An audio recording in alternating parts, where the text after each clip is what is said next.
السلام علیکم۔ عربوں کے دلچسپ واقعات میں سے عورت کا کہنا نہ ماننا۔ کہتے ہیں ایک آدمی سے جرم ہو گیا تو قاضی نے اسے 3 سزاؤں میں سے ایک چننے کو کہا۔ پہلی سزا 100 پیاز کھانا، دوسری سزا 100 کوڑے کھانا اور تیسری سزا 100 دینار۔ اس نے اپنی بیوی سے مشورہ کیا تو اس نے کہا پیاز کھا لو، وہ تو شہد کے برابر ہوتے ہیں۔ آدمی نے پیاز چن لیے۔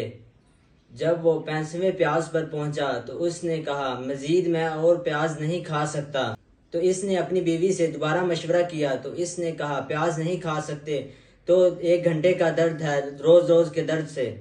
آدمی نے کوڑے چن لیے۔ جب کوڑوں کی تعداد 72 تک پہنچی تو اس کے گھٹنے کانپنے لگ گئے اور وہ چیخنے لگا بس کرو، میں مزید برداشت نہیں کر سکتا۔ آخر کار اس نے 100 دینار دیے اور کہا میں گورنر سے ملنا چاہتا ہوں۔ اس نے گورنر سے کہا میں آپ کو وصیت کرتا ہوں کہ میری قبر پر یہ لکھوا دینا کہ جو عورت کا کہنا مانے گا دگنی اور تگنی سزا پائی۔